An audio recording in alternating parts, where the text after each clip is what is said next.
I remember years ago, we took some of the kids from church to Wild Air. That's like an indoor theme park made of like soft cushiony stuff where you go down these big soft slides and you play around with soft blocks. And one time I went up to the top so I could slide down this big slide, but I wasn't prepared for how high it was. And the girl said, "Aren't you going to go?" One of the kids from church. And I said, "I don't know. It looks kind of high." She said, "Pastor Mark, don't you believe in God?" I was like, "Well, yeah, I believe in God. That's why I became a pastor." She said, "Well, don't you believe God can take care of you on a ride?" And that gave me courage. I put my faith in God and I went down the big slide, just like all the kids. Faith in God can give you crazy courage when you need it. That's what we see in Genesis 14. Abram needed crazy courage to go up against that enemy army and rescue Lot. We'll pick up the action. Genesis 14. At the time when Amraphel was king of Shinar, I should get extra credit for saying these names. Arioch, king of Elasar, Kedor Laomer, king of Elam, and Tidal, king of Goyim, these kings from the east went to war against the Canaanites. Bera, king of Sodom, Bersha, king of Gomorrah, Shinab, king of Admah, Shemeber, king of Zeboim, and the king of Bela, that is Zoar. All these latter kings joined forces in the valley of Siddim, that's the Dead Sea Valley. For 12 years they had been subject to Kedor Laomer, the king of the east, but in the 13th year they rebelled. So Lot is living among the people of Sodom and Gomorrah, and they and their allies are rebelling against the powers of the east. And now the powers of the east are marching west to attack Sodom and Gomorrah and put them back in line. Watch what happens. In the 14th year, Kedor Laomer and the kings allied with him went out and defeated the Rephites in Ashtaroth, Karnaim, the Zuzites in Ham, the Emites in Shaveh Kiriathaim, and the Horites in the hill country of Seir, as far as El Paran near the desert. Long story short, the powers from the east came all the way to the land of Canaan and Sodom and Gomorrah and beat the Sodomites and the Gomorrites on their home turf. That'd be like Tampa Bay coming to Green Bay and crushing us on our turf. We're not going to let that happen. Verse 8, then the king of Sodom, the king of Gomorrah, the king of Admah, the king of Zeboim, they tried to defend their territory. Verse 8, they marched out and drew up their battle lines, but it didn't go well. Verse 10, the valley of Siddim was filled with tar pits, and when the kings of Sodom and Gomorrah fled from the powers of the east, some of the men fell into the tar pits. The rest fled to the hills. The four kings seized all the goods of Sodom and Gomorrah and carried them away, and they also carried off Abram's nephew Lot. Well, Abram probably wouldn't have done anything if they had not carried off his nephew Lot. And Abram said, these people are going to be in a lot of trouble. So he gathers together the 318 trained men in his household. Abram was so rich and so blessed by God that he could afford to have more than 300 trained men around him to do battle if necessary. And this is the first war that's mentioned in the Bible. It says in verse 13, Abram was living near the great trees of Mamre the Amorite.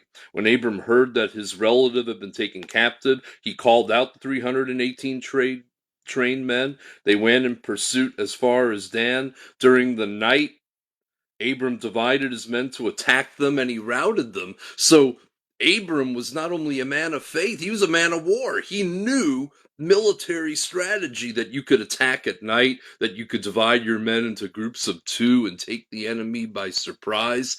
And he defeated this four-nation confederacy all by himself with his own men, because he had crazy, courageous faith in God, and he was also devoted to helping his nephew Lot. Now, keep in mind, this wouldn't even have happened if Abram had fully obeyed God to begin with and not taken Lot with him, because God had told him in Genesis 12:1, leave your household. Don't be bringing them with you. This is only you and your wife. But he did, and this is where he ended up. But he still trusted God with crazy faith to help him out. It says he routed the men, pursuing them as far as Hobah, north of Damascus. He recovered all the goods. He brought back his relative Lot. Verse 17, after Abram returned from defeating Kedor Laomer and the kings allied with him, the king of Sodom came out to greet him and say, muchas gracias. Well, no, I'm just kidding. He didn't speak Spanish. But he said, thank you very much. We appreciate you coming to our aid and assistance. And then that was the political leader that came out. And now you got the religious leader coming out. Verse 18, Melchizedek, king of Salem, brought out bread and wine. He was priest of God Most High. Now, it's very rare for somebody to be both a king and a priest. And later on in the Bible, God forbids it. He doesn't allow the kings to be priests, and he doesn't allow the priests to be kings. He wants to keep the two separate. But Melchizedek was a type of Christ because he was both king and priest. And he blessed Abram, saying, blessed be Abram by God Most High, creator of heaven and earth, and praise be to God Most High, who delivered your enemies into your hand.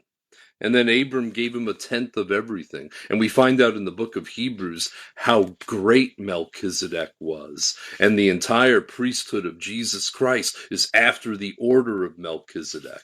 This is a sneak preview of the future where someday there would be a great king and a great priest like Melchizedek named Jesus Christ who would rule over the nations. Abram even knew how great he was. He sensed it. Some people even think Melchizedek was a pre-incarnate manifestation of Jesus Christ. Well, I'm not 100% convinced of that, but I think he was a prototype. I think he was a type of Christ. 21, the king of Sodom said to Abram, give me the people and keep the goods for yourself.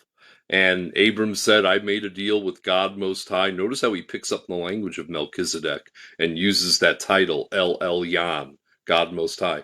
I made a deal with God that I wouldn't take goods and plunder from other kings so that they would be able to say, I am the one who made Abram rich. I just want our men to have their share, but the plunder can go back to you, the king of Sodom, and to the nations. And you know what it says here? It says that Lot, if I see if I can find it here, he brought back his relative Lot and his possessions in verse 16, but Lot went right back to living among the sinners in Sodom and Gomorrah. He didn't learn his lesson. He didn't say, I've got to get out of Sodom. I got to get out of this area. I'm liable to be in another war. I'm liable to be kidnapped again. I need to get back with the people of God. I need to get back with Abram. But no, he didn't do that. And in Genesis 19, he's going to lose everything. And he's going to have to get rescued from Sodom and Gomorrah by an angel. We need to learn the lessons that God has for us. And also, we need to trust God to give us crazy courage. You may not have to go to war against a 4-nation confederacy, but you may have to trust God to go through some personal wars, some spiritual wars, some occupational wars, some wars in your heart and in your soul and going on in your life. And will you have the crazy courage to trust God and to hold on to heaven even with hell on your back? That's one of the things I learned from this, that we need to really look to God and ask him to give us courage for the living of these days. We'll be back tomorrow, and we'll do Genesis 15. Jesus loves you, this I know, for the Bible tells me so.